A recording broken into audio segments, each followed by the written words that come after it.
So welcome back to the channel, everybody. Thanks again for tuning in.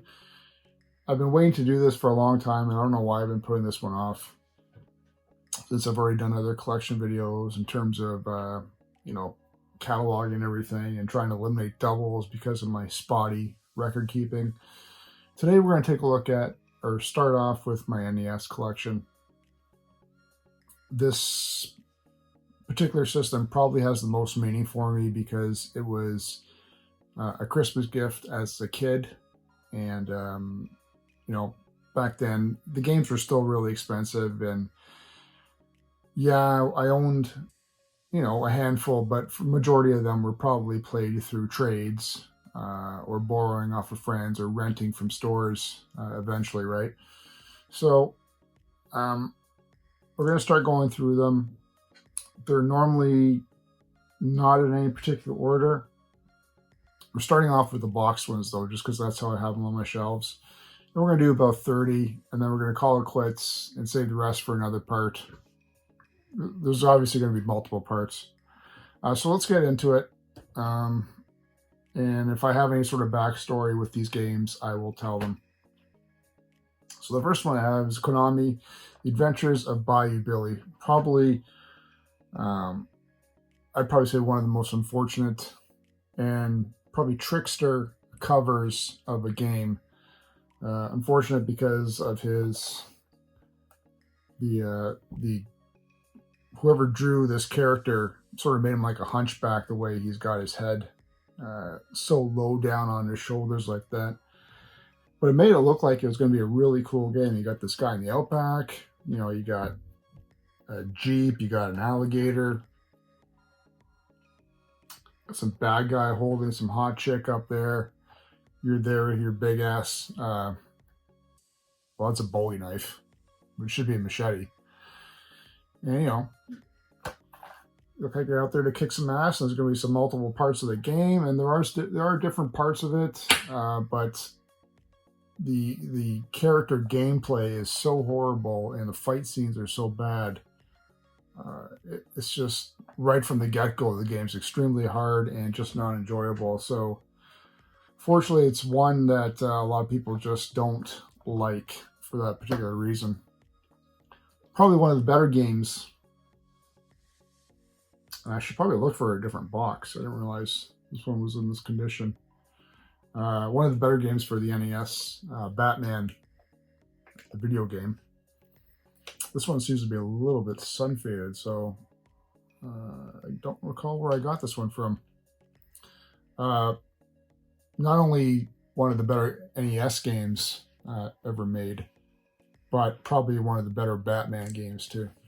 Aside from the newer ones, I'm not Arkham Asylum, Arkham City, those ones, right? A really good side-scrolling beat 'em up. This was my original game from when I was a kid, or when I had the NES. Blaster Master. Probably, in my opinion, one of the top 10 games for the NES. I don't care what anyone says. Fantastic concept of the game. Story's a little weird because you're a kid playing with your frog. The frick happens? It jumps down a hole, touches some radioactive goop, turns massive, and then you got to try and find it. But your character, it's got multiple play styles in terms of you're in your car, scrolling across on the screen, gathering power-ups, and then you can pop out of your vehicle, and you're like this little miniaturized character. And then you can start doing other spots that your car can't get to, like climbing down ladders and doing subterranean worlds. And then when you get into like a boss area, it's a top-down, maybe like 70-degree sort of top-down shoot 'em up. So tons of great gameplay, massive world to play in too. So really well done. You have to have that in your collection. I'm putting this like that. Baseball Stars. I like the baseball games. I prefer, for me, the best baseball games, at least what I've played so far on the NES, is the Bases Loaded. We'll reserve that for number 1 and number 2. So SNK, though, it's not too bad. But I just prefer Bases Loaded.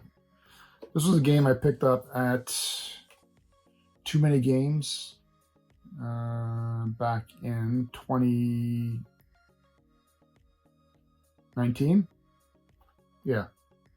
Back to the Future Part 2 and 3. Now, I haven't tried it, and I can't recall. I haven't tried this one, and I can't recall if I've actually even played the game. It's an LJN one, though, so it tends to speak volumes, though I think this is probably, out of the LJN games, one of the better ones.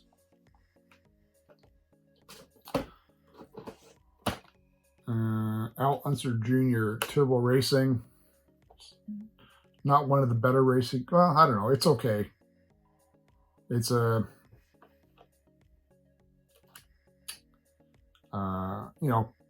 third-person sort of style of gameplay, and then you can do the pit areas where then it's top-down. You got to control your guys for pits. But it's all right if you're into like Formula One racing. The racing games I prefer, though. Are we going to talk about it? Yeah, we'll talk about it in this pile just a little bit later on. Oh, I don't have a case for this one.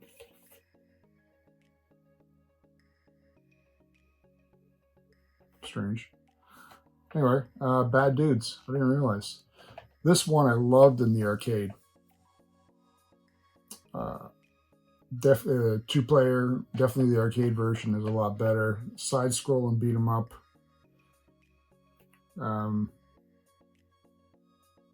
Just something about it. Really good. Really good fighting game. Unfortunately, it doesn't port over as well to the NES.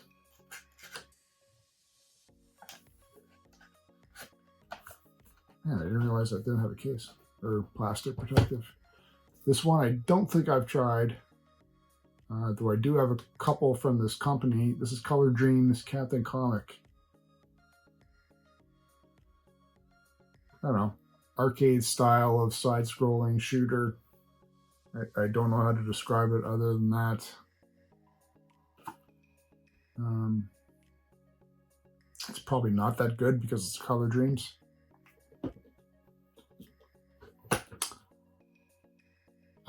This one's okay. I like the helicopter type of games. This was a port from an arcade. Data East's Cobra Command. Though I prefer, this one's a side scroller. I prefer more of the top down vertical shooters for the helicopter ones, such as Tiger Heli and Twin Cobra was definitely an excellent arcade top down, but this is a side one. But nice cover art there. I like that. Can't tell you what this one is. I don't know because I haven't played it. Cybernoid, the fighting machine. Appears to be a side-scrolling shooter as well.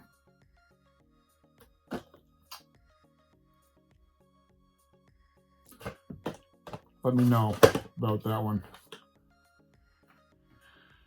Capcom USA Destiny of the Emperor. Basically, the best way I could probably describe this style of gameplay is probably similar to like Dragon Warrior. Though the battles, I think, take place similar to like I'd probably say like a romancing of the Three Kingdoms sort of style. But beautiful artwork. Love that cover. And Capcom USA. And then speaking of Capcom USA, we have another one from them. Disney's Adventures in the Magic Kingdom. Get another side scroller, though there are parts of the game where you're traversing up and vertically, sorry.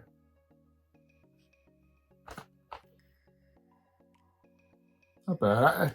I think generally, for the most part, if the game says Capcom on it, if I was a betting man, you could probably say it was a decent game. This is my original copy of Dragon Warrior. One of the first RPGs I probably played, though I can't recall which one it was on the NES, if it was the Final Fantasy or Dragon Warrior. I don't remember which one I played first. I'm leaning towards Final Fantasy. But I do have all 4 of these.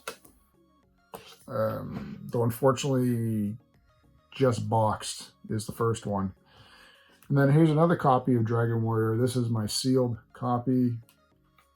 Still has the hang tab on there. I thought about keeping this one as well, and I've had this for a little bit. So I've decided I got this one up for sale. So I really don't need a sealed copy. As much as I like having mint and sealed box Transformers, I don't need to have a sealed in-box game. I'm just not that collector. I'd rather have a pristine box that's opened and everything's nice and mint. So this one is up for sale. Kemco Seika. I like this company for their other games. This was not one that really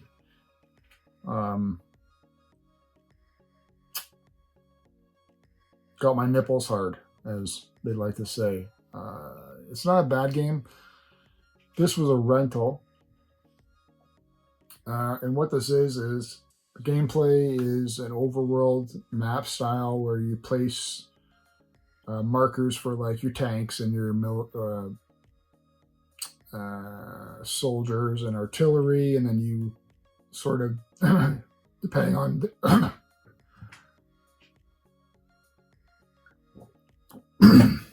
excuse me, depending on their locations, then you attack your opponent's sort of placed chess pieces, if you want to call it that. Basically, it's a war strategy game where it's done by map. Double Dragon 2, The Revenge. I don't know which one I like better. I think I like 2 better than the first one. The NES ones, I think, generally tend to hold up pretty good for being arcade ports. Definitely one that I had as a kid, I want to say. Though not this one. Black Box Duck Hunt. And this one still has the hang tab there stuck in, so that's nice. I don't know. All the Lycon games are useless to me now because I don't have any CRTs. I just don't have room for it. But just the nostalgia for, playing these black box ones. No idea what this one is. Or, I know what it is. I haven't played this one. And I think this might have been a Barry Game Exchange pickup. Trade West High Speed. Obviously, it's a pinball game. I don't remember seeing how the gameplay is on this one. If it's one of those ones where it's a full screen pinball, or depending if your ball goes up or down, the screen shifts, and I hate those ones. But it looks really good. Hard to say how the gameplay is. Another black box one with the hang tab still sealed. This is Hogan's Alley, and it still has a Woolworths price tag on there of $56.95. Can you imagine paying that? Oh my God. $56 for this. Woo! Okay. I had mentioned back when we talked about the Unser Jr. Racing, how I got better racing ones that I would prefer to play. This is the style that I prefer to play on the NES, and massive fan of this arcade style as well. Ivan Iron Man Stewart's Super Off-Road. If I could ever get my hand on the actual arcade machine and have that in my collection, I'd love it. This was the ones where it had the massive arcade. It had the 4 steering wheels because it was a 4 player game. You know, it was on the track, and the main features were you could upgrade like your engine and your shocks and your turbo and your nitros and your wheels. But it's just one of those ones where you're going around the corners and you would just hoof the steering wheel and it would just spin, and your car would just do enough to skid around, and then you just grab the wheel, lock it back in, and your car would be going straight, or your truck, sorry, would be going straight again. Hours and hours of this. There was a donut shop across the road from my high school, and it took all my money. This was my original one as well. Hang tab still sealed on the back. Xanadu, one of the most underrated and not talked about.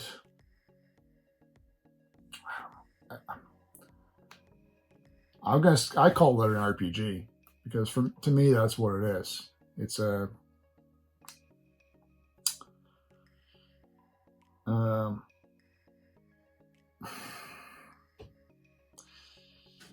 it's a side scroller, but you have the options of going up and down as well to a certain extent, and you know, you can upgrade your character. You're walking from town to town. Basically, like you're an elf, you return to the world tree only to find that it's dead or dying, and you have to find the magical elixir to get it back or bring it back to life. One of the most underrated, as I said, games for the NES, and one that you should be playing. Okay, another one. I want to say this was one I had. This might be my my original one as well. Sunsoft. Fester's Quest. Game that a lot of people want to say don't like, but I was never really an Addams Family sort of TV watcher, but I enjoyed the gameplay of this. Makes me think of Blaster Master in terms of the gameplay.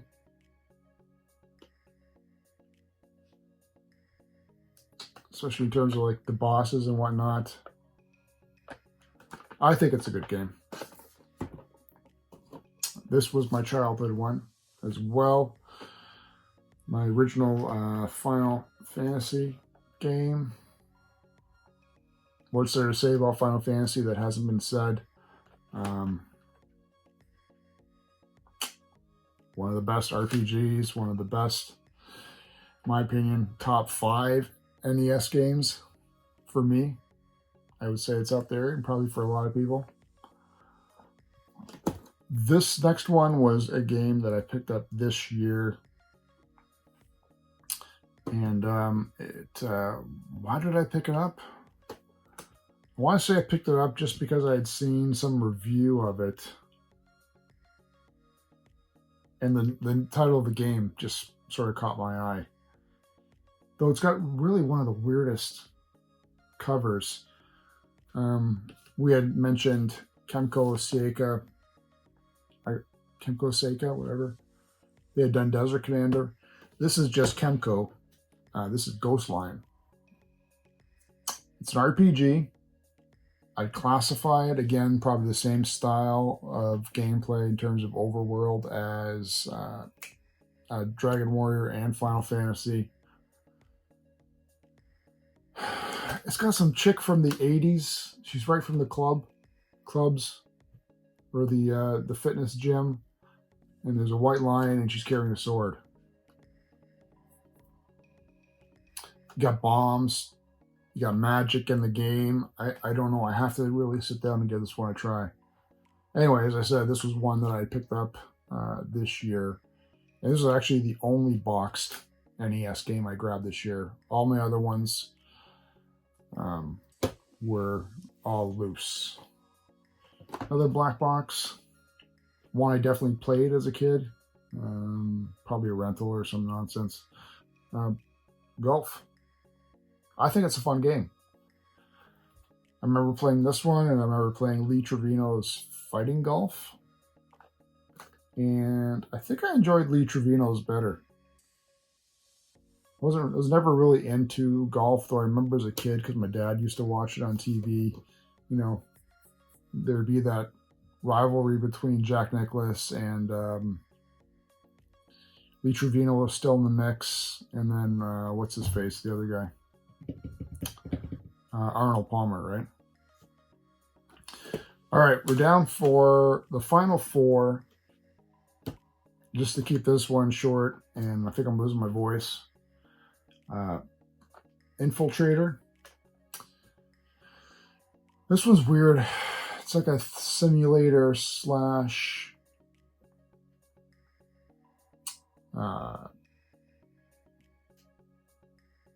it's not like a side scroller, but you get into like rooms where you have to like fight some guys in a room, and then a small like camp section, and then the other part is standard simulator games where, you know, you're sitting in the cockpit of your, well, this one you're in your helicopter. You got your like your altimeter and your speed, and you got the little window where you can see your guys. So honestly, it's probably a piece of shit, but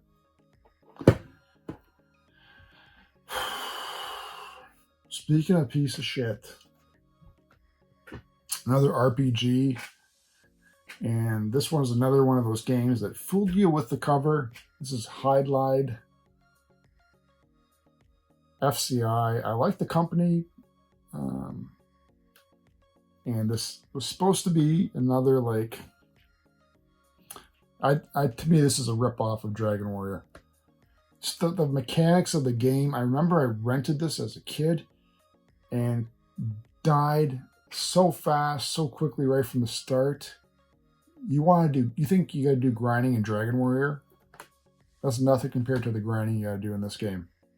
Your life meter at the start is so small of a gauge that I'm pretty sure I had thrown this card across the room multiple times. Anyway, it's an RPG, so. But you gotta grind your ass off on that one. One of the better hockey games. And I'd probably say one of the top hockey games on the NES. For me, there's only two. This one and Blades of Steel. And this isn't Blades of Steel. This is ice hockey. I used to love it because you got the three types of characters you can choose on your team. You got the skinny guys who are fast. You got the normal guys. And then you got the big fatsos that were like just buses. And once they got their speed going and they hit like a smaller guy, you just knock them flying. Fun game. Hours spent playing on this one. And finally, and I wish I'd been able to talk about the first version of this game, but this is the second one, and well, it's got Fabio on the cover, so Iron Sword, Wizards and Warriors 2. I remember this was a rental. I loved Wizards and Warriors. One of the games you have to have in your collection and play. Just the gameplay is stiff at the start because your character is goofy. He stands prone with his sword out. I think it does a little bit of movement like this. And your feet sort of shuffle back and forth. But like there's no like when you're walking, I don't think there's any being like hand movement or whatever. I remember this one being weird because the first one, your character has his helmet on. And I think in this one it starts, if I recall, you don't have it on. So you've got you see your character's head for the first time, and it's sort of goofy looking the way they had drawn it.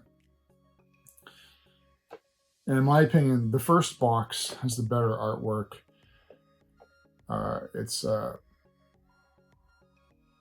hand-drawn artwork, but it's this beautiful shot of you with your sword slashing down on an enemy, and then in the background there's like a faint,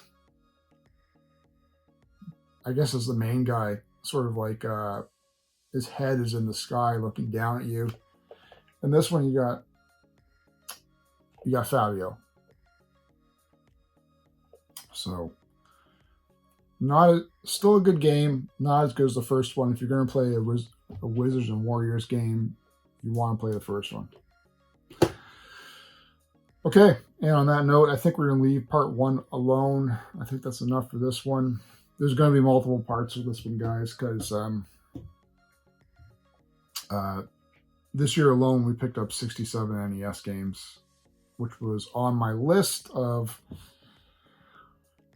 some of the top 10 things I wanted to pick up this year. So I think that was a success. I wish we had gotten more boxed, but the way the world was, generally I tend to pick these up more at shows, which wasn't the case this year, so we had to go more loose than anything. But leave me a comment below. Tell me what you thought about some of the pickups, or some of my thoughts on the ones that you have to have in your collection. And we will see you again for part 2 very soon.